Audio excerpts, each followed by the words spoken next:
March 23, 2010. Private Bradley Manning, a 23-year-old Army intelligence analyst, was arrested and incarcerated on suspicion of leaking classified United States documents about Iraq and Afghanistan wars, as well as diplomatic cables of the United States embassies. There was also a video in the leaked documents now known to the world as Collateral Murder.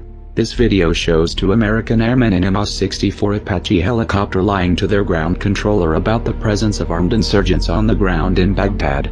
The ground controller then gives them permission to fire on the Iraqi civilians. 12 civilians are killed, 2 of which were Reuters journalists, arrested in Baghdad and jailed in Kuwait. Bradley Manning was then moved to the military brig at Quantico, Virginia, and while kept in complete isolation allegedly awaiting trial, he was subject to treatment described by hundreds of legal experts as torture. Bradley Manning still waits for a pre-trial hearing 1 year later, locked in a 10-by-6-foot cell for 23 hours a day without sheets, a pillow, personal effects or his glasses, and forced to sleep naked during the mandatory 7-hour sleep cycle. All of this abuse was committed under the pretense of Manning's alleged suicide risk. Bradley Manning's lawyer David Coombs had said that it was a violation of the military rules, because Quantico's psychologist denied that Manning is suicidal. Quantico brig violated PFC Manning's constitutional right to due process. The facts surrounding PFC Manning's pretrial confinement at Quantico made it clear that his detention was not in compliance with legal and regulatory. April 20, 2010. Bradley Manning was moved to the Fort Leavenworth prison in Kansas following criticism over his 9-month detention at the Quantico brig. The move was intended to show that the treatment of Manning will be much fairer now that the complaints registered have made their public and legal mark.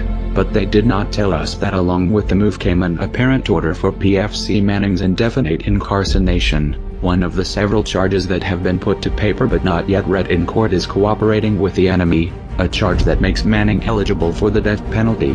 But the fact is that the cables and video, supposedly leaked by Bradley Manning, have shown the world terrifying acts that must be condemned. Acts of what have commonly come to be called whistleblowing are driven by technologically changing times, ethics, and morals that we can readily observe when concerned people in the West seek a more just world, while the moment shows that we have been deceived by our own leaders. The truth is the pardonable innocence of Bradley Manning has been displayed by showing the world this information. Even if he is guilty according to the military justice system, it was hidden, but it should have been available to everyone. The United States government should have been honest and not censored or buried this information, but instead released it and acted on it by investigating the perpetrators of the crimes shown in the video, not the whistleblowers. The question we should all have in mind is, who supports this hero?